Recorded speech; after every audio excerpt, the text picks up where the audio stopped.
안녕하십니까, 경영학과 조변입니다. 자, 오늘 여러분들과 같이 나눌 내용은 이러닝을 위한 동영상 강의를 만드는 것입니다. 자, 동영상 강의를 만들 때 가능하면 쉬웠으면 좋겠다. 네, 아주 쉽다는 것은 아니고 가능하면 무엇보다 학내에서 넓게 쓰이고 있는 에버렉이라든가 OBS 스튜디오, 자, 이 부분들보다는 조금 더 쉬웠으면 좋겠다. 자, 이런 툴들을 쓸 때 우선적으로는 이 툴들의 각각의 기능들에 대해서 우리가 익숙해져야 되죠. 자, 그리고 우리 문 밖에다가 동영상 강의 촬영 중, 즉 우리는 이 부분들에 대해서 편집을 최소화하고 싶은 그런 욕구들이 있는데, 가능하면 그렇게 크게 익숙해지지 않고 바로 쉽게 사용도 가능하고 편집의 필요성도 좀 최소화될 수 있는, 자, 그런 툴들이 무엇인가? 우리 근처에 있는 부분들이 파워포인트는 오프라인 강의를 할 때도 우리가 일상적으로 쓰고 있기 때문에 파워포인트의 기능들을 조금 더 쓰고, 그리고 기존에 있는 파워포인트 교환들을 약간만 편집해서 동영상에 그대로 쓰면 어떨까? 라고 생각을 하고 있습니다. 저는 기본적으로 학생들과 동영상을 만들 때 여기 오프라인의 수업과 유사하게 만들려고 노력을 하고 있는데, 지금까지 제가 발견한 부분들 한 두 가지 정도. 하나는 동적으로 이렇게 동영상을 가지고 같이 교감을 한다라는 것입니다. 자, 음성을 가지고 이야기를 하는 것도 좋지만, 우리가 할 수 있는 부분들은 우리가 비언어적인 소통, non-verbal language로 우리가 제스처를 하거나 우리의 표정이라든가 여러 가지 비언어적인 소통이 있을 수 있고, 또 하나는 지금 보시는 것처럼 필기, 판서를 하는 것처럼 접근을 하는 것입니다. 자, 이 부분들이 파워포인트 자체만의 기능을 가지고는 구현이 되지 않지만 파워포인트의 기능과 약간의 외부적인 기기들의 도움을 가지면 가능하다. 자, 그 부분들을 한번 같이 나누고 싶은 것입니다. 자, 우리가 동영상 강의를 만들었다라고 이야기를 하면 동영상 강의에 대해서 우리 교내에서 공유되는 플랫폼 같은 경우에는 JNU 클래스가 되는 거죠. 자, JNU 클래스에 보면 우리 여기 스마트 학습 도구 컨텐츠라는 부분들이 있어서 여기에서 툴들을 지금 사용을 하실 수 있습니다. 에버렉이나 이런 툴들도 사용하실 수 있고, 또한 여긴 커먼스라고 해서 여러분들이 만들어 놓은 그런 컨텐츠 자체를 저장을 하는, 마치 여기에서 클라우드 환경에 동영상들을 올려놓는 것처럼 그렇게 저장할 수 있는 기능들도 가지고 있죠. 저 같은 경우는 개인적으로 지금 보시면 여기에서 15년 이후에 지금 전체적으로 현재 약 125기가 정도, 그 정도, 2015년 이후에 제 강의는 뭐 잘했던, 잘하지 않았던, 가능하면 이 부분들을 레코딩을 해서 다 여기에서 스토리지에 지금 담아놓고 있습니다.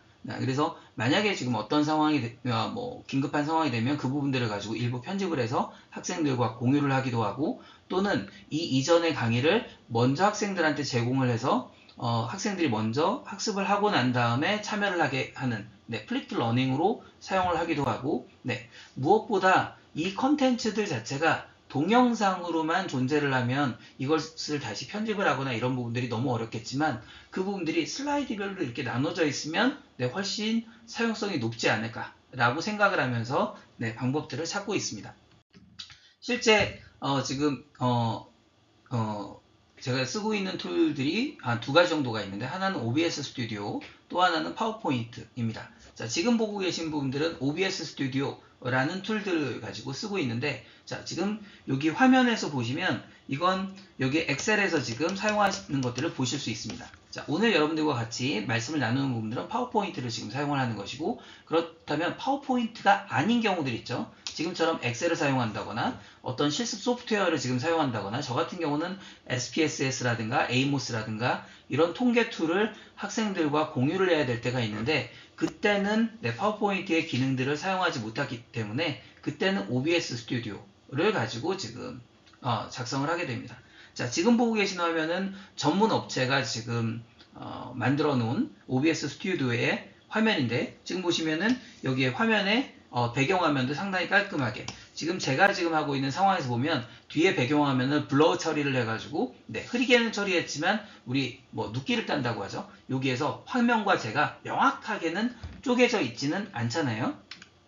자, 지금 보고 계신 거는 OBS 스튜디오를 사용해서 제가 혼자 지금 촬영을 해서 만든 화면입니다. 자, 여기에서 그냥 좀 이렇게 혼란스럽게 되어 있지만 한번 컴포넌트 모듈들을 보시면 여기에 있는 제 화면들이 있고, 여기에는 엑셀이 있고, 자, 엑셀에 대해서 어떻게 지금 이 엑셀을 풀어야 되는지 가이드로 MS 워드가 있고, 자, 그러니까 여러 가지의 소프트웨어를 동시에 띄워놓고 무언가를 하겠다.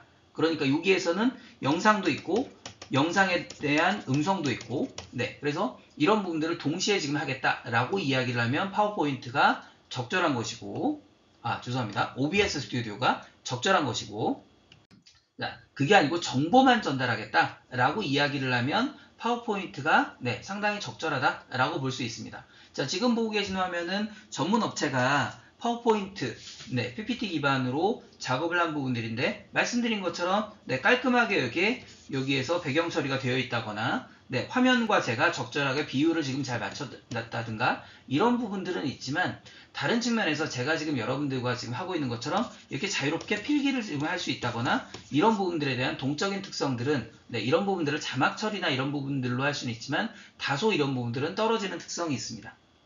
자, 지금 보고 계신 화면은 여기 파워포인트의 기능을 사용해서 제가 지금 만든 부분들인데 기존에 여기 파워포인트와 관련되는 부분들이 보이시고 자, 여기에서 제가 동영상으로 강의 내용들을 전달하고 있는 상황이고 여기에 있는 부분들에 대해서 정보들을 네, 필기를 하거나 여기에서 문제를 풀거나 이런 부분들을 동적으로 하고 있는 모습들을 보고 계십니다. 자, 특히나 동영상 강의가 여기에서 오프라인 강의보다 네, 우위에 있는 그런 상황들이 있다고 저는 보고 있습니다. 제가 지금 보여드리고 있는 상황처럼 어떤 툴들에 대해서 익숙해져야 된다거나 어떤 문제에 대해서 네, 하나의 어떤 모듈들을 학생들이 처음부터 끝까지 집중력을 가지고 따라가야 한다거나 이런 상황에서 우리가 학생일 때도 중간에 잠시 딴 생각을 품고 나면 그 모듈들이 통째로 날아가고 그 모듈을 이해하지 못하면 그 차시를 그 주차를 통째로 이해 못하다 보면 중간에 학습을 포기를 하게 되는 그런 경우들도 왕왕 있게 되는 그런 경험들을 하게 되잖아요. 자, 그러니까 우리가 지금 전체의 어떤 그 로직들이라든가 여기에 대해 실습이라든가 이런 부분들이라면 오히려 학생들이 다시 한번 돌려보는 그런 동영상 강의가 보다 더 유의할 수도 있지 않겠는가 이런 생각을 가지고 네, 접근을 하고 있습니다. 자, 특히 파워포인트를 가지고 혼자 지금 제작을 하게 된다면 어떻게 될 것인가? 자, 파워포인트의 가장 기본적인 기능은 지금 슬라이드별로 자, 우리가 지금 에버렉을 가지고 다운로드를 받아서 하실 수가 있는데 에버렉을 가지고 다운로드를 받아서 하실 때 네, 파워포인트를 사용하실 수 있죠. 그런데 그 파워포인트는 파워포인트의 기능이 아니고 네, 동영상의 배경처럼 쓰이고 있기 때문에 우리가 긴 샷을 네, 실수 없이 찍어야지 중간에 실수가 있으면은 그 부분들을 편집하기가 여간 곤란한 게 아니죠. 그런데 파워포인트는 기본적으로 슬라이드 단위로 되어 있기 때문에 슬라이드 단위의 녹화를 한다는 것들은 슬라이드 단위로 중간에 멈출 수도 있고 다시 시작할 수도 있는 상황입니다. 여러분들이 눈치를 채셨는지 모르겠지만 지금 저는 8번째 슬라이드에 와 있고 자, 이 8번째 슬라이드에 와 있을 때 한 번도 실수가 없을 수도 있지만 중간에 실수가 있으면 네, 그 부분들 그 슬라이드만 다시 찍으면 되는 것이고 자, 여기에서 우리가 동영상 강의를 할 때 그런 이야기들을 하잖아요. 가능하면 계절적인 이야기들이라든가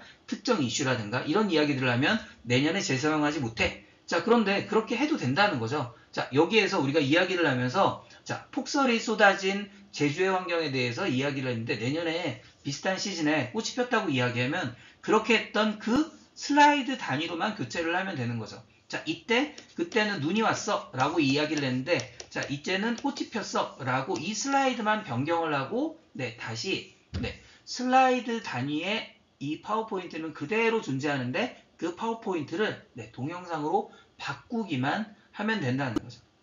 자, 두 번째는 지금 여러분들과 제가 소통하고 있는 것처럼 네, 펜의 판서 기능들을 사용을 할 수 있기 때문에 여기 강의실의 환경과 유사하게 상당히 소통을 하는 네, 인터랙티브한 그런 강의가 가능하다. 다만 이것을 하기 위해서는 네, 펜이 필요하겠죠. 자, 여러분들 지금 제가 보여드리고 있는 이 부분들 같은 경우는 네, 여기에서 학교에 이미 많이 보급이 되어 있는 태블릿의 네, 펜이 되겠는데 태블릿을 사용하는 환경이 있다면 파워포인트의 소프트웨어 기능과 태블릿에 있는 여기에서 펜 네, 사용 기능들을 같이 결합해서 인터랙티브한 부분들을 할 수 있겠다. 자, 또 하나는 여기에서 녹화하는 것과 동영상하는 것이 분리되어 있다라는 겁니다. 자, 이렇게 여기에서 개별적인 녹화는 어떻게 하냐면 슬라이드 단위로 녹화를 하고 자, 이렇게 다 된 부분들 자체를 한꺼번에 네, 영상화를 시켜줍니다. 렌더링을 한다고 해서 자, 그러니까 내가 지금 하는 부분들을 동영상을 꼭 찍어서 끝내는 것이 아니고 내가 오늘 바쁘면 전체 30개 슬라이드에서 15개만 찍고 그 다음에 3개 슬라이드 찍고 나머지 찍고 이렇게 하고 난 다음에 동영상으로는 시작해서 한꺼번에 컨버팅을 하면 되는 거죠. 자, 그렇다면 여기는 파워포인트도 남아있고 그리고 컨버팅이 되어 있는 동영상 파일도 남아있기 때문에 이 동영상 파일들은 학생들한테 제공이 되고 여기에 있는 원본 파일, 파워포인트 파일은 내년이라든가 또 다른 상황에서 여기에서 컨텐츠의 재사용이 가능하다. 자, 그리고 필요하다면 이렇게 지금 되고 있는 이 얼굴, 숨길 수도 있고 자, 그러니까 내가 제작은 여기에서 있는 상태로 제작을 했지만 공유를 할 때는 이것들을 숨기고 할 수도 있고 자, 이렇게 할 수 있는 장점이 있다는 거죠.